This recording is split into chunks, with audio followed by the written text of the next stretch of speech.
যখন ইচ্ছে তখন ফোন করিস। এখন আসছি। এখানে একটু ভালোভাবে চলাফেরা করিস, সাবধানে থাকিস। একা একা বাড়ির বাইরে বের হওয়ার কোনো দরকার নেই। সবাই তো আছেই, সময় মন্দ কাটবে না। ঝিলমিলে চেঁচিয়ে বলতে ইচ্ছে করলো। সময় মন্দ কাটা অথবা ভালো কাটা, এত দূরেই থাক। তোকে ছাড়া সময় কাটবে কিনা সেটা নিয়েই সন্দেহ। কিন্তু বলা হলো না। রোদ্দুর বিদায় নিয়ে চলে গেল। চলে যাওয়াতে ঝিলমিলের এত খারাপ লাগলো যা বলার মতো নয়। লম্বা একটা দূরত্ব হবে, রোদ্দুর সহজে এখানে আসবে না আর। যাওয়ার আগে কি সুন্দর আদুরে কণ্ঠে কতগুলো উপদেশ দিয়ে গেল। সবসময় যদি এরকম হাসি মুখে থাকে, এরকম স্বচ্ছ আর টলটলে সম্পর্ক বজায় রাখে, তাহলে যে কোনো মুহূর্তে ঝিলমিল ওর বুকের মধ্যে মথিত শ্বাসটা ছেড়ে দিয়ে তার মনের কথাটা বলে আত্মসমর্পণ করে ফেলবে এক লহমায়। রোদ্দুরকে ছাড়া ঝিলমিলের সময় যতটা বোরিং কাটবে ভেবেছিল ততটা বোরিং কাটছে না। আবার সবার সাথে থাকার ফলে যতটা ভালো কাটার কথা ছিল ততটা ভালোও কাটছে না। সকালের নাস্তা সেরে তিন্নি সৈন্য সামন্ত নিয়ে বাসা থেকে বের হলো। তানিশা কিছুতেই যেতে চাচ্ছিল না। বাইরে গেলেই লোকে নানা রকম কথা বলে, আর কথা না বললে ওদের তাকানোর ভঙ্গি ওর পছন্দ হয় না। তিন্নিকে একথা বলতেই সে ধমক দিয়ে বলল, আমি থাকতে তুই ভয় পাচ্ছিস? আবারও বলছি, ওদেরকে বলতে দে। আমরা তো ওদের মুখ চিপে ধরতে পারবো না। তুই যদি নিজের জায়গায় ঠিক থাকিস তবে সারা দুনিয়া এলোমেলো হয়ে গেলেও ও কিছু যায় আসে না। তানিশাকে ভরসা জোগালো সবাই। ওকে সাথে নিয়ে হাঁটতে হাঁটতে নদীর পাড় এসে বসলো। এরই মধ্যে রোদসী ফোন করে জানালো সে আর আধা ঘন্টা পর আসছে। ওরা যখন ছোট ছিল তখন তো রোদ্দুরও ছিল সাথে, তবে তখন তানিশা ছিল না, সে একটু বেশি ছোট ছিল। এই নদীর পাড় ঘেঁষে বড় হওয়া। রোদ্দুর একমাত্র ভাই বলে সকলেরই আদরের ছিল। ওদের সামনে রোদ্দুরকে কেউ ফুলের টোকাও দিতে পারত না। এদিকে ঝিলমিল ছিল তার সমবয়সী প্রায়, সব সময় তককে তককে থাকতো কিভাবে রোদ্দুরকে ধাক্কা মেরে পানিতে ফেলে দেওয়া যায়। প্রথম যখন রোদ্দুর সাঁতার জানতো না তখন তো প্রায় জীবন যায় যায় অবস্থা হয়েছিল। ঝিলমিলকে সেবার সকলে বকাবকি করেছিল, বিশেষ করে তিথি আপু। রোদ্দুর আবার তার ভীষণ আদরের ছোট থেকে বড় করেছে না। তীরে বসে নদীর স্বচ্ছ পানিতে পা ডোবাতে ডোবাতে স্মৃতিচারণ করতে ভালো লাগছিল। হালকা বাতাসে চুলগুলো এলোমেলো ভঙ্গিতে ভেসে বেড়াচ্ছিল। তিন্নি এসে বসলো ঝিলমিলের কাছাকাছি। ওর বিয়ের পর তো এই প্রথম সরাসরি দেখা তাদের। এই সেই কাহিনীর জন্য কথা বলার সুযোগই পাচ্ছে না। আজ সকাল সকাল অবশ্য বাড়ির সবার সাথে কথা হয়েছে ওদের বিয়ের অনুষ্ঠানের ব্যাপারে। রোদ্দুর আর ঝিলমিল রাজি থাকলে কারো দিক থেকে কোনো সমস্যা হবে না। তিন্নি তাই জিজ্ঞেস করলো, হ্যাঁ রে রোদ্দুর, যে চলে গেল আবার কবে আসবে? আমরা সবাই আছি। ও চটপট চলে গেল কেন? ব্যাগটা দিনকে দিন কঞ্জুস হয়ে যাচ্ছে। শালি বলে আমরা কি টিট চেয়েছি নাকি বলেছি দুলাভাই আমাদের সিনেমা দেখাতে নিয়ে যাও? ছলে গতিতে এসে আবার ওভাবেই তোর তুলো। আমিও জানতাম না ও চলে যাবে। সকালে হঠাৎ ঘুম থেকে উঠে দেখি সাহেব রেডি হচ্ছেন। তো সাহেবকে বলে দিস এসব করে লাভ হবে না। আমরা টিট চাই, বিয়ে খাওয়াতে কোনো ছাড় দেবো না। তোমরা বলো, আমার কথা কি শুনবে? আমি যা বলি তাই ধুচ্ছাই করে ফেলে দেয়। ঝিলমিল হাই তুলতে তুলতে বলল, ওটুকু না হলে ছেলে মানুষের ওয়েট থাকবে নাকি? সব সময় সব কথা মেনে নিলে কি হয় না, মাঝে মধ্যে ফেলে দিতে হয়। যাই হোক, এখন বল, নতুন পরিবেশ নতুন জীবন মানিয়ে নিতে পেরেছিস তো? রোদ্দু কিন্তু ছেলে হিসেবে ভালো, ওর বিরুদ্ধে তুই কোনো অভিযোগ করতে পারবি না। জানিস তো আগে থেকেও কতটা দায়িত্ববান। অন্তত পক্ষে নিজের কথা ভেবে হলেও সেই দায়িত্ব পালন করবে। ব্যাস শুরু হয়ে গেল প্রশংসা। রোদ্দুর এই করেছে, রোদ্দুর সেই করেছে, কত কথা। অথচ ঝিলমিলের ভাষ্যমতে সে একটা শিষ্টাচারবিহীন মানুষ। কথায় কথায় নিজে কাছে চলে আসবে, নয়তো ঝিলমিলকে টেনে নিয়ে আসবে। এটুকু বলছে না যে এতে তার হার্টবিট কি পরিমাণে বেড়ে যায়। তিন্নি আপুকে থামানোর জন্য ঝিলমিল বলল, না না না, আমার কোনো সমস্যা হবে না। রোদ্দুর সব দিক খেয়াল রাখে, সামলে রাখে। ও আসলেই দায়িত্ববান, নিষ্ঠাবান, সৎ। তিন্নি সুন্দর করে হাসলো। রোদসী বাড়ি পৌঁছে তিন্নির কাছে ফোন করতে ওরা তড়িঘড়ি করে ছুটল।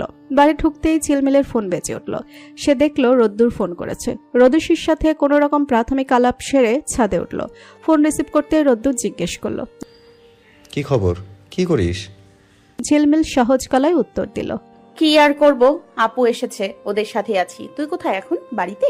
রোদ্দুর কাটকাট কণ্ঠে জবাব দিল। ঝিলমিল মাথা চুলকে বলল, ও হ্যাঁ, তাই তো। আর বলার মতো কিছুই খুঁজে পেল না। নিজেকে কেমন বোকা বোকা মনে হচ্ছিল। রোদ্দুর ওপাশ থেকে কিছু বলছে না, চুপ করে থাকার জন্য ফোন করেছে নাকি? আজব। ঝিলমিল বলল, কি করছিস? অফিসে আছি।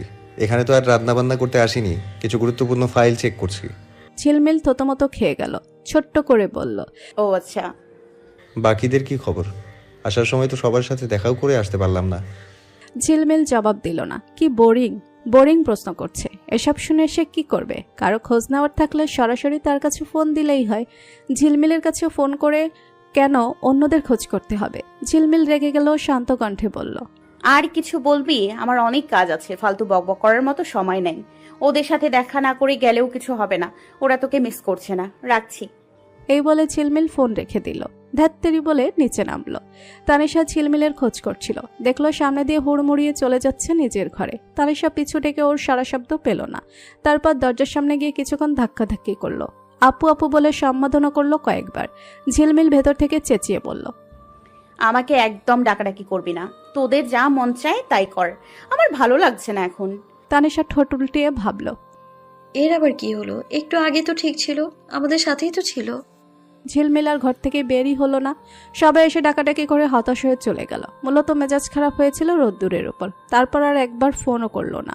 ঘরে বসে থেকে ওর ভালো লাগছে না। ওরা ডেকেছিল, অযথা জেদ করে গেল না। এখান গেলে আবার এক একজন মুখ ফিরিয়ে নিবে। ঝিলমিল সিদ্ধান্ত নিল, আবার যদি কেউ ডাকতে আসে তবে সে একটু বিরক্ত বোধ করেই ঘর ছেড়ে বের হবে। মুখে বিরক্তির ছাপ থাকলেও মনে মনে খুশিই হবে। কিন্তু আর কেউ তাকে ডাকতে এলো না। ঘর জুড়ে পাইচারি করছে, অনেকক্ষণ সময় নিয়ে চুল আঁচড়াচ্ছে, ফেসবুকিং করছে, কিন্তু সময় কাটছে না কিছুতে। সব হয়েছে এই রোদ্দুরের জন্য। ও তখন ফোন না করলে এখন ঝিলমিলের মুড খারাপ হতো না, আর সে রাগ করে ঘরের মধ্যে বসে থাকতো না। ঝিলমিল দরজা খুলে ঘর থেকে বের হলো। কোনো দিকে না তাকিয়ে সরাসরি দাদির ঘরে ঢুকে পড়ল। তিনি শুয়েছিলেন।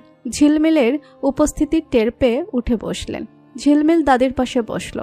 দাদি বললেন, কি রে, তোর নাকি মন খারাপ শুনলাম, কি হয়েছে? সবাই ছাদে আর তুই ঘরে গিয়ে বসে কেন? এমনিতেই আমার ভালো লাগছে না। দাদি হেসে বললেন, বুঝি দাদুভাই চলে গেছে বলে ভালো লাগছে না, তাই তো? ঝিলমিল মাথা নিচু করে বলল, তুমি তো ঠিকই বুঝেছো, তোমার দাদুভাই তো বোঝে না। ওরে পাগলি, না বললে বুঝবো কিভাবে? ফোন করেছিস, কথা বলেছিস, খোঁজ খবর নে, তাহলে তো বুঝবে তোর মন খারাপ। ফোন দিয়েছিলাম তো, কিন্তু আমার খোঁজ নিবে কি? সে অন্যদের খোঁজ নিয়েই হুঁশ পাচ্ছে না। হ্যাঁ, আমার খুব বিরক্ত লাগে। এটা কার সাথে বিয়ে দিলে বলো তো? দাদি হাসলেন। খাটের পাশে ছোট টেবিলের উপর থেকে পানির গ্লাসটা নিয়ে পানি খেলেন। তারপর বললেন, সংসার ধর্মটা বড্ড আজব, বুঝলি? মানিয়ে গুছিয়ে নিতে হয় সব কিছুর সাথে। আর মেয়ে মানুষের জীবন তো ভাই বড় আশ্চর্যের। এই যে সময় দিতে পারো না, আর তুইও সেটা মেনে নিতে পারছিস না। এক পক্ষকে একটু ত্যাগ তিক্ষা করতে হয়।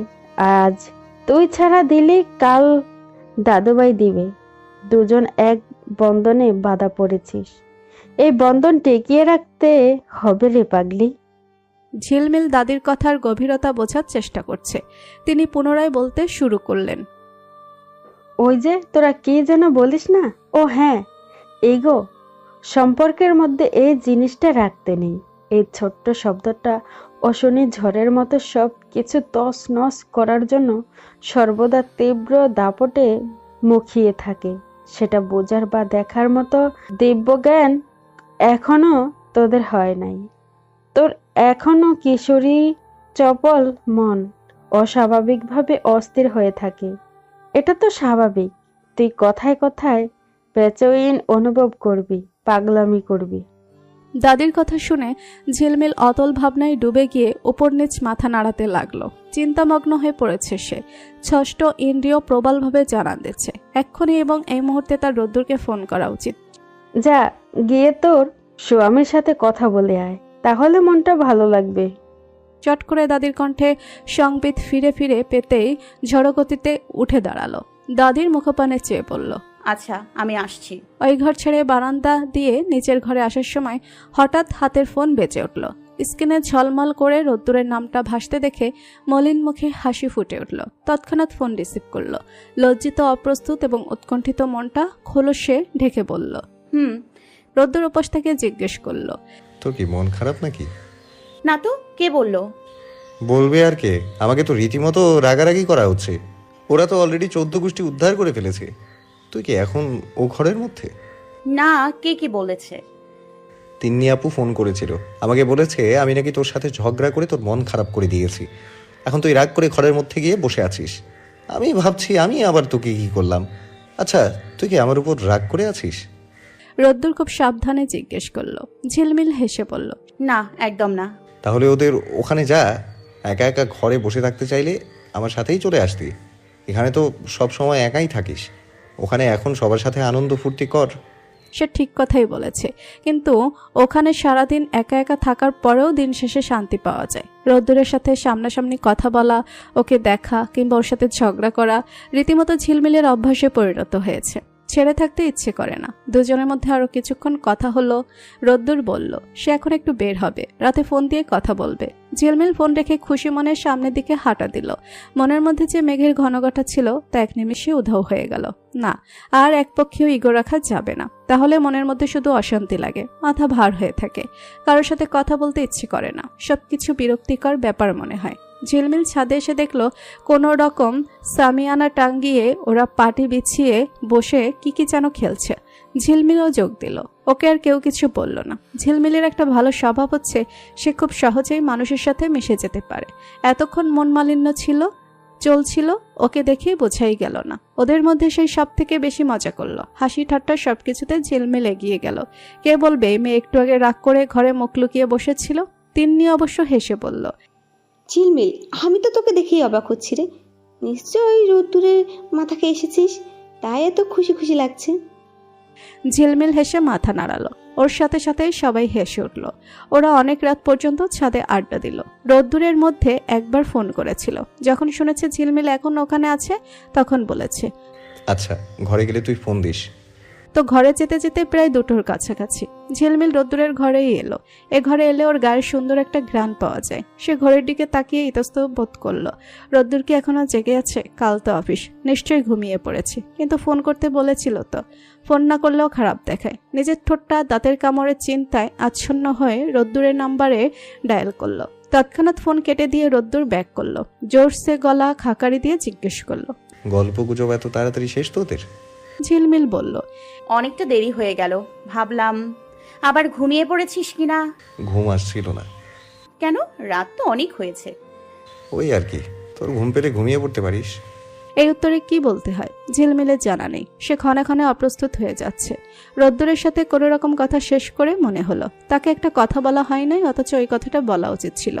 পরক্ষণে মনে হলো ভালোবাসা একটা গভীর বিষয়। এটা খুব মুখে বলা যায় না, অন্তত তার পক্ষে সম্ভব নয়। তার চেয়ে লিখে দেওয়া যায়। রোদ্দুর বরং সকালে ঘুম থেকে উঠে দেখবে ঝিলমিল বারবার মেসেজ লিখছে আর কেটে দিচ্ছে, কথা সাজাতে পারছে না।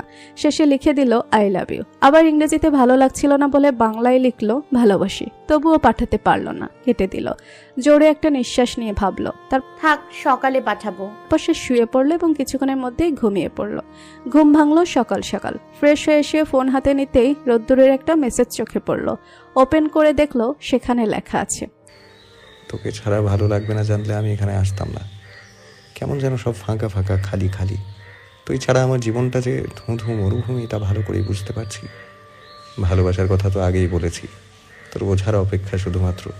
কবে বুঝবি, কবে উপলব্ধি করবি জানি না। বলেছিলাম অপেক্ষা করব, তাই করছি। আবারও বলছি, ভালোবাসি। খানিক লজ্জায় ঝিলমিলের চোয়াল জোরে লালচে আভাস দেখা গেল। বড়দের কাছে শুনেছিল একজনের সাথে আরেকজনের কথা বা কাজ হুটহাট মিলে যাওয়া মানে তাদের মনের মিল রয়েছে। ঝিলমিলের চোখে মুখে আনন্দের রেখা ফুটে উঠল। গতকাল রাতেও রোদ্দুরকে ফোন করতে গিয়েছিল, সেই মুহূর্তে রোদ্দুর তাকে ফোন করেছে। আর যখন ভালোবাসার কথা বলতে চেয়েছে তখন ওপাশ থেকেও সে ভালোবাসার কথা বলে দিয়েছে। ঝিলমিল কাপা কাপা হাতে রিপ্লাই দিল, অপেক্ষা করতে হবে না, তুই বাড়ি চলে আয়। রোদ্দুর বোধহয় ওর মেসেজের অপেক্ষায় ফোন হাতে নিয়ে বসেছিল। তৎক্ষণাৎ রিপ্লাই দিল, বাড়ি চলে এলে কি কাঙ্ক্ষিত জিনিস পাবো? সেটা তো সময় বলবে, তুই চলে আয়। আমি চেষ্টা করব। ঝিলমিল আর কোনো কিছু বলল না। কিছুক্ষণ বিছানায় গড়াগড়ি করলো। তারপর উঠে গিয়ে ফ্রেশ হয়ে এসে অনেকক্ষণ পর্যন্ত আয়নায় নিজেকে দেখলো। নিজের ভেতর অদ্ভুত রকম আনন্দ অনুভূতি হচ্ছে। হৃৎপিণ্ড লাপাচ্ছে, কলিজা ধুকপুক করছে। উফ বলে বোঝানো যাবে না এই অনুভূতি। আনন্দে ভেসে গিয়ে ঘরের মধ্যে 2 লাইন গান গেয়ে চারিপাশ ঘুরতে ঘুরতে এক ধাপ নাচ শেষ করলো। নতুন নতুন প্রেমে পড়লে মানুষের যে অবস্থা হয়, ওর ঠিক সেই অবস্থা হয়েছে। অবশ্য সে নিজেও তো নতুন করে প্রেমে পড়েছে। একটা ঝগড়াটে মানুষের কাজের, বাচনভঙ্গির, ব্যক্তিত্বের, ভালোবাসার, ভালো লাগার, অসভ্যতার, অভদ্রতার আর গভীর চাহনির। ঝিলমিল চোখ বুঝল। দীর্ঘদিন পর তার কল্পনায় সে কল্পমানব ভেসে উঠল রোদ্দুর হয়ে। মুগ্ধতায় অভিভূত হয়ে কিছুক্ষণ নীরব থেকে ঝিলমিল। যান্ত্রিক ফোনে রোদ্দুরের কাছ থেকে পৌঁছানো শব্দগুলো হৃদমঞ্জিল ছুঁয়ে মস্তিষ্কের কোষে কোষে হস্তক্ষেপ করছে। বুকের মধ্যে মহামূল্যবান রত্নের মতো সাজিয়ে রেখে দিল কথাগুলো। নিজের মনের কথা তাকে জানিয়ে দিল শব্দহীন খামে ভরে। সে মানুষটা আসুক, শব্দহীন সে খামে বহুত শব্দের উদ্ভাবন ঘটাক। ঝিলমিল মাত্রাতিরিক্ত খুশি ছিল, তবে এই আনন্দটুকু বেশিক্ষণ রইল না। নিজের ঘর ছেড়ে বেরিয়ে নাস্তা করে সকলের সাথে ঘুরতে বেরিয়েছিল। পরিকল্পনা করেছে পুরো শহর ঘুরে দেখবে আজ ওরা। বড় চাচা অবশ্য আজকের জন্য বাড়ির গাড়িটা ব্যবহার করতে বলেছেন। প্রথমে শপিংয়ে, তারপর পার্কে, দুপুরে বাহিরে খাওয়া দাওয়া করে এরপর গেল সিনেমা হলে। সেখান থেকে বের হলো সন্ধ্যার খানিকটা আগে। বাড়ির কাছাকাছি এসে মনে পড়ল তারা ফুচকা খেতে ভুলে গিয়েছে, তাই তড়িঘড়ি করে আবার ছুটল ফুচকার দোকানে। প্রতিমধ্যে রোদসী বলল, ভাই, কি মিস করতে যাচ্ছিলাম আমরা। সবাই মিলে একসাথে বের হয়েছি আর ফুচকা না খেয়ে বাড়ি ফিরে যাচ্ছিলাম। এটা মনে হয় আমাদের সাথে এই প্রথম ঘটলো, তাই না? ঝিলমিল মনে করিয়ে দিল। আমরা তো আইসক্রিমও খাই নাই। আইসক্রিমের কথা শুনে তানিশার রিমঝিম হৈ হৈ করে উঠল। ফুচকার দোকানে এসে ঝিলমিলের মনে পড়ল আরও আগে, মানে গত বছর এখানে একটা ছেলের সাথে তাদের পরিচয় হয়েছিল। তানিশাকে ফিসফিস করে বলল, মনে আছে ওই ছেলেটার কথা যে আমাদের পিছু নিয়ে প্রায় বাড়ি পর্যন্ত গিয়েছিল? তানিশা হেসে মাথা নাড়িয়ে বলল, মনে থাকবে না আবার? কি যন্ত্রণা করেছিল। প্রথমে এলো, আমাদের সাথে ভদ্র মানুষের মতো কথা বললো। ও মা, তারপর দেখি ফোন নাম্বার চায়, তাও বাবা মায়ের। এরপর হোয়াটসঅ্যাপ, এই সেই কত কিছু। ওদের দুজনকে ফিসফিস করতে দেখে বাকিরাও এগিয়ে এসে বলল, আমাদের রেখে তোরা কি বিড়বিড় শুরু করেছিস?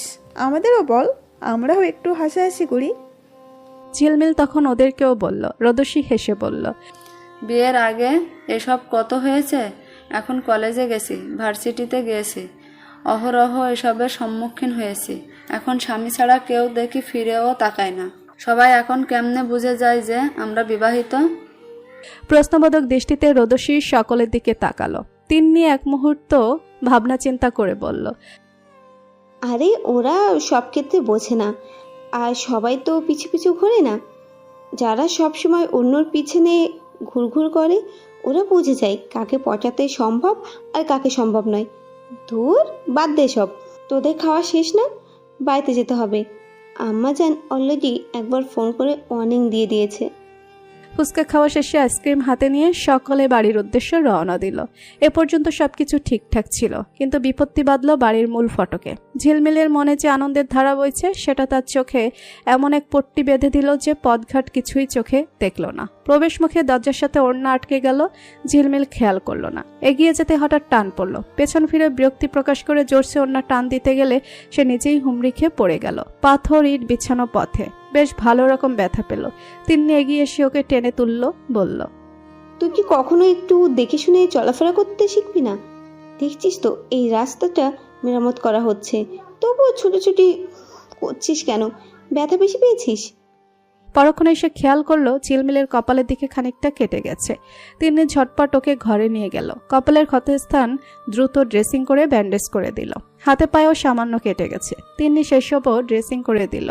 আবার রাগে গজগজ করতে লাগলো এইসব আকাম করার জন্য। ঝিলমিল চুপ করে আছে। এই মুহূর্তে তার কথা বলা মানে আগুনের ঘি ঢেলে দেওয়া। তিন্নি চলে যাচ্ছিল। ওই সময় রোদ্দুরের ফোন এলো। সে দরজা থেকে আবার ফিরে এসে বলল, কে ফোন করেছে? রোদ্দুর? তাহলে আমাকে দে, আমি কথা বলি। তোর নামে একটু বিচার দিই। তোকে শাসন না করলে একদম হবে না। তুই খুব ফাজিল মেয়ে হয়ে গেছিস। দুদিন পর বাচ্চা কাচ্চা হলে ওদের নিয়ে এরকম করবি নাকি? তাহলে তো আমার ভাইয়ের জন্য রিস্ক। বেচারা বউ সামলাবে নাকি বাচ্চা কাচ্চা? দে ফোন দে, আমি কথা বলবো। ঝিলমিল অনুরোধ করে বলল, না, বলো না প্লিজ। অযথা আমার বকা খেতে হবে। এমনিতেই কথা বলো, কিন্তু আমার কথা কিছু বলতে হবে না। তিন্নি সরু চোখে তাকিয়ে ফোন নিল। রিসিভ করে রোদ্দুরের সাথে কিছুক্ষণ বকবক করলো। অবশ্য কথা শেষ করলো এই বলে যে, তোর বউকে একটু সামনে রাখিস। যেভাবে ছুটোছুটি করে একদম নাগালে বাইরে চলে যায়। দিন যত যাচ্ছে ও মনে হয় ততই ছোট হচ্ছে। তারপর ঝিলমিলকে কথা বলতে বলে সে ঘর থেকে বেরিয়ে গেল। ঝিলমিল রোদ্দুরের সাথে বেশিক্ষণ কথা বলল না, দুটো কথা বলে ফোন রেখে দিল। কপাল জুড়ে চিনচিনে ব্যথা, বালিশে মাথা রেখে চোখ বুজতে ঘুমে চোখ জড়িয়ে এলো। যখন ঘুম ভাঙলো তখন নিজেকে একটা ঘোরের মধ্যে আবিষ্কার করলো। মাথা ব্যথা, মাথার মধ্যে মনে হয় কেউ সুচ ফুটিয়ে দিয়েছে, চোখ মেলে ভালো করে তাকাতে পারছিল না। সে সময় ঝিলমিলকে খাওয়ার জন্য ডাকতে শিমু ঘরে এলেন। অসময় মেয়েকে এইভাবে শুয়ে থাকতে দেখে এগিয়ে এসে জিজ্ঞেস করলেন। কিরে, কি হয়েছে? বলতে বলতে তিনি ঝিলমিলের কপালে হাত রেখে চমকে উঠলেন। আতঙ্কিত কণ্ঠে জিজ্ঞেস করলেন। তোর তো জ্বরে গা পুড়ে যাচ্ছে। ঝিলমিল রাগ করল না, সেই শক্তিটুকু তার শরীরে নেই। শিমু দ্রুত উঠে জলপট্টির ব্যবস্থা করলেন। অনেকক্ষণ পর্যন্ত ভীষণ যত্নে মেয়ের কপালে একটা রুমাল ভিজিয়ে দিয়ে রাখলেন। অনেকক্ষণ বাদে তাপমাত্রা যখন একটু নিয়ন্ত্রণে এলো তখন শিমু উঠে অল্প একটু খাবার নিয়ে এলেন। ঝিলমিল তো খাবেই না, জোরাজুরি করে তিনি খুব সামান্যই খাওয়াতে পারলেন। তারপর একটা প্যারাসিটামল খাইয়ে শুয়ে দিলেন। তিনি যাওয়ার সময় ঝিলমিল মায়ের আঁচল টেনে ধরে বলল, আজ এখানেই থাকো আমার কাছে। তিনি আলতো করে ঝিলমিলের মাথায় হাত বুলিয়ে দিয়ে বললেন, তোর বাবাকে বলে আসছি মা। ঝিলমিল মাথা নাড়ালো বহুত কষ্টে। আজকের ব্যথাটা যে তাকে এত দূর পর্যন্ত ভোগাবে কল্পনাই করতে পারে নাই। হঠাৎ মনে পড়ল কিছুক্ষণ বাদে রোদ্দুর হয়তো ফোন করবে। নিজের অসুস্থতার কথা তাকে বলতে ইচ্ছে করলো না, তাই বালিশের পাশ থেকে ফোন হাতে নিয়ে ছোট্ট করে একটা মেসেজ পাঠালো। বাড়ি ফিরেছিস নিশ্চয়ই, খেয়ে দিয়ে সুন্দর করে ঘুমিয়ে পড়। আমার একটু মাথা ব্যথা করছে, তাই আমি ঘুমিয়ে গেলাম। বেঁচে থাকলে কাল কথা হবে। জ্বরের কথা শুনে তিন্নি, রোদসী ওরাও উপরে উঠে এলো। ঝিলমিলের সাথে টুকটাক কথাবার্তা বলল, কিন্তু সে বিশেষ কোনো কথা বলল না, হু হ্যাঁ করে জবাব দিয়ে গেল। শোয়ার সময় শিমু ফিরে এলেন। ঝিলমিলের কপালে হাত দিয়ে দেখলেন আগের চেয়ে জ্বর কিছুটা কম। ঘরের বাতি নিভিয়ে আজ মেয়ের কাছে শুয়ে পড়লেন। ঝিলমিলও অনেকদিন পর মাকে কাছে পেয়ে তাকে জড়িয়ে ধরে ঘুমিয়ে পড়ল। রাতের বেলা অনেকবার ঘুম ভেঙে গেছে, মাথায় অসহ্য যন্ত্রণা হয়েছে, কিন্তু মুখ বুজে সহ্য করে গেছে। যেহেতু গতকাল রাতেই ঝিলমিলের অসুস্থতার খবর সবাই জেনে গিয়েছিল, তাই সকাল সকাল মাহমুদ সরকার ডাক্তার ডেকে নিয়ে এসেছেন। তিনি চেক আপ করে জানালেন, তেমন গম্ভীর কিছু হয় নাই। আঘাতটা যেহেতু কপালে লেগেছে, তাই সেটার ব্যথা সারা শরীরে ছড়িয়েছে। সেই ব্যথা থেকেই জ্বর। আমি কিছু ঔষধপত্র লিখে দিচ্ছি, সেসবে 2 দিনের মধ্যে সেরে উঠবে। চিন্তার কোনো কারণ নেই। তেমন গভীর কিছু হয় নাই শুনে সবাই হাঁপ ছেড়ে বাঁচল। ডাক্তার যে যে পরামর্শ দিয়েছেন তারা পাশে থেকে সবটাই দেখভাল করলো। দুপুরের পর ঝিলমিল যখন ঘুমে তখন রোদ্দুরের ফোন এলো। শিমু রোদ্দুরের ফোন দেখে রিসিভ করলেন এবং ঝিলমিলের অসুস্থতার কথাও বললেন। রোদ্দুর খানিকটা অবাক হলো এবং পাশাপাশি একটু রাগও হলো। গতকাল থেকে জ্বর, অথচ ঝিলমিল নিজে থেকে জানানোর প্রয়োজন বোধ করলো না। আবার রাতে মেসেজ দিয়ে বলেছে মাথা ব্যথা করছে। রোদ্দুর ঘড়িতে সময় দেখে নিল, বসে বসে কিছুক্ষণ হিসেব কষে নিল তার কতদিনের ছুটি জমা আছে। বেশিরভাগ অফডে রোদ্দুর জমা করে রেখে দেয়। এইখানে থাকাকালীন যেহেতু অন্য কোনো কাজ নেই, তাই ছুটির দিনগুলো নষ্ট করে না। সেই মোতাবেক অফিস থেকে কয়েকদিনের ছুটি নিল। এইবার ঝিলমিল যে কয়েকদিন বাড়িতে থাকতে চায় থাকবে, সাথে সে নিজেও থাকবে। ফেরার সময় আর ওর কোনো টাল বাহানা চলবে না। দরকার হলে রোদ্দুর এক বগল দাবা করে ফিরিয়ে নিয়ে আসবে। সন্ধ্যার আগে সে সরাসরি অফিস থেকেই ওই ফর্মাল ড্রেসে বাড়ির উদ্দেশ্যে রওনা দিল। বাড়ি গিয়ে পৌঁছালো 8টা নাগাদ। রোদ্দুরের আসার খবরও কারো জানা ছিল না। সে ঝিলমিলের কথা জিজ্ঞেস করলে তিনি হেসে সবাইকে দেখিয়ে দেখিয়ে বলল, ওই দেখ দেখ, বউ পাগল বেটা কেমন বউর অসুখের কথা শুনে চলে এসেছে। আরে ভাই, আমরা ছিলাম তো, আমাদের ওপর একটু ভরসা রাখতে পারতি। আমরা কি ওর অযত্ন করছিলাম নাকি? না না, আমি তা বলতে চাইনি। তিনি ওকে থামিয়ে দিয়ে বলল, আচ্ছা আচ্ছা, তুই কি বলতে চাইছিস তা আমরা ভালোই করেই বুঝেছি। এবার যা, ঝিলমিল তোর ঘরে আছে, মনে হয় ঘুমাচ্ছে। একটু দেখা দেখিয়ে, আমি শিওর তোকে দেখলে এক নিমেষে ওর অসুখ বিসুখ দৌড়ে পালাবে। রোদ্দুর দেরি করলো না, ওদের কথায় কান দিল না, এক দৌড়ে ঘরে এলো। ঝিলমিল ঘুমাচ্ছিল। কপালে ব্যান্ডেজ, চেহারায় মলিনতা, মুখ শুকিয়ে একটুখানি হয়ে গেছে। রোদ্দুর ওর দিকে এগিয়ে গেল, পাশে বসে কপালে হাত রাখলো। জ্বর এখনো আছে, তবে তা খুব সামান্যই। হঠাৎ স্পর্শে ঝিলমিল নড়ে চড়ে উঠল। একটু চেপে গিয়ে ঘুমের মধ্যে রোদ্দুরের হাত সরিয়ে দিয়ে বলল, ঠান্ডা। রোদ্দুর জিজ্ঞেস করলো, ঠান্ডা বেশি লাগছে। রোদ্দুর উঠে পাতলা কম্বলটা ভালো করে ওর গায়ে টেনে দিল। তারপর পাশে বসে মনে করলো একদিন দাদি বলেছিলেন স্বামী থাকলে সঙ্গে শীত লাগে না অঙ্গে। ঢা মিথ্যা কথা। তা না হলে রোদ্দুর ঝিলমিলের কপালে হাত দেওয়ার সাথে সাথেই ঠান্ডা বলে হাত সরিয়ে দিবে কেন? সামান্য দ্বিধা নিয়ে রোদ্দুর দাঁড়াতে নিলেই হাতের সাথে লেগে পাশে থাকা পানির গ্লাসটা পড়ে যায় এবং পানিও তার গায়ে পড়ে। রোদ্দুর একরাশ বিরক্তি নিয়ে বিড়বিড় করে বলল, ধুর, এসব অশান্তি তো ভালো লাগে না। রোদ্দুর তীক্ষ্ণ মেজাজে আলমারির সামনে এসে দাঁড়ালো। আলমারির দ্বার উন্মুক্ত করে চোখমুখ কুচকে শার্ট দেখতে লাগলো। একটাও জুৎসই মনে হচ্ছে না, কারণ এগুলো অনেক আগের। প্রতিবার ঢাকা থেকে আসার সময় নিজের যাবতীয় জিনিসপত্র নিয়ে আসে, তবে এবার ফিরেছে একদম খালি হাতে। অনেকগুলো শার্ট প্যান্ট হাতড়ে আপাতত কাজ চালানোর মতো কাপড় পেয়েই গেল। এরই মধ্যে ঝিলমিলের ঘুমটাও ভেঙে গেছে। ঘরের মধ্যে খুটখাট আওয়াজ শুনে সে উঠে বসেছে। রোদ্দুরকে দেখতে পেল, কিন্তু ও সত্যি এসেছে নাকি জ্বরের ঘরে ভুলভাল দেখছে তা বুঝতে পারল না। ঘুমের মধ্যে স্বপ্নে তো তাকেই দেখছিল, এটাও বোধহয় স্বপ্ন। রোদ্দুর কোথা থেকে আসবে? ও নিশ্চয়ই অফিস থেকে ফিরে চৌরাস্তার মোড়ে বন্ধুদের সাথে গিয়ে আড্ডা দিচ্ছে। ঝিলমিল তাকিয়ে রইল। রোদ্দুর কাপড় বের করছে, তারপর আলমারি বন্ধ করছে। না, স্বপ্ন কখনো এতটা বাস্তব হতে পারে না। তার মন মানছে না, একদম মানছে না। উগ্র আগ্রাসী রূপে জানান দিচ্ছে এটাই বাস্তব রোদ্দুর। ঝিলমিল খানিকটা চেঁচিয়ে উঠল, তুই এখানে দাঁড়িয়ে কি করছিস? তোর তো এখানে থাকার কথা নয়। রোদ্দুর ঘুরে তাকালো। এতক্ষণ বিরক্তিতে কুঁচকে থাকা চোখে মুখে হাসি খেলে গেল। সে দ্রুত গলায় বলল, আমি কাপড় চেঞ্জ করে 2 মিনিটের মধ্যে আসছি। ঝিলমিলের সত্যি বিশ্বাস হচ্ছে না রোদ্দুর এসেছে। বারবার প্রশ্ন জাগছে, কেন এলো? ওর ভাবনার মাঝে কেতাদুরস্ত ভদ্রলোক সেজে রোদ্দুর বেরিয়ে এলো। ঝিলমিলের পাশে বসে পড়ল। কেমন লাগছে এখন? ঝিলমিল মাথা নাড়িয়ে বলল, ঠিকঠাক, কিন্তু তুই কখন এসেছিস আর কেন? রোদ্দুর মুখটা বেজার করে বিবর্ণ ভঙ্গিতে বলল, আমার একটা বউ আছে, একটু উচ্ছন্নে চলে গেছে। যাই হোক, ব্যাপার না। কিন্তু সে যে অসুস্থতার মধ্যে পড়ে গেছে সেটা আমাকে বলেনি। আমি জানতে পেরেছি আমার শাশুড়ি মায়ের কাছ থেকে। আমি আমার বউয়ের ওপর ভীষণ রেগে আছি, আমাকে সত্যি না বললো জন্য। কিন্তু ওর যেহেতু এখন অসুখ, তাই কিচ্ছু বলবো না, পরে দেখে নেব। তাহলে তুই সত্যি এসেছিস? বলেছিলাম তো, একা একা ভালো লাগছিল না, মন ঠিক ছিল না। ঝিলমিল পুনরায় বলল, আগে তো একাই ছিলি, বিয়ের আগে। আমাকে প্রশ্ন করলি নাকি নিজের প্রশ্নের উত্তর দিলি? বলেই তো দিলি বিয়ের আগে।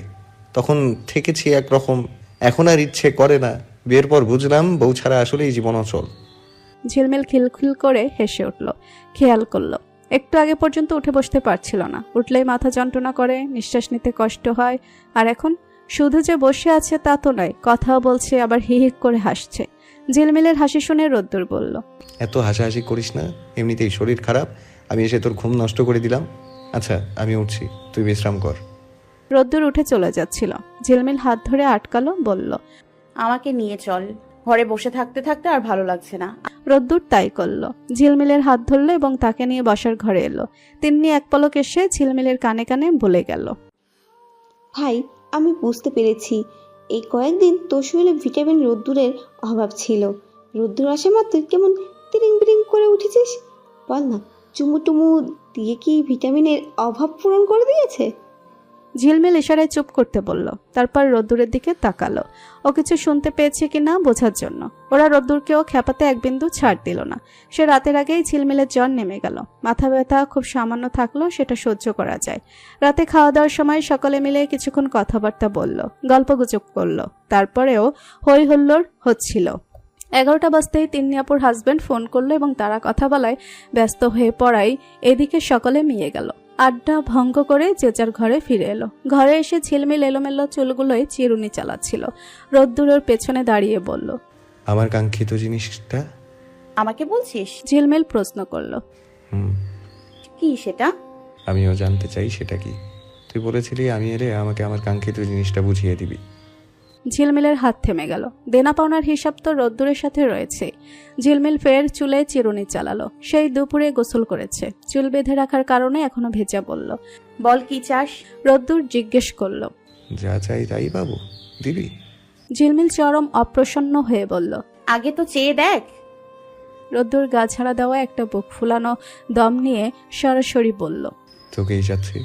ঝিলমিল বাকরুদ্ধ হলো। বুকে অনুরণ তুলে দেওয়া হৃৎপিণ্ডের ধুকভুক শব্দে আরক্ত হয়ে উঠছিল সমস্ত শরীর। রোদ্দুর এইভাবে আত্মা কাঁপিয়ে দেওয়া একটা কথা বলবে ধারণা ছিল না।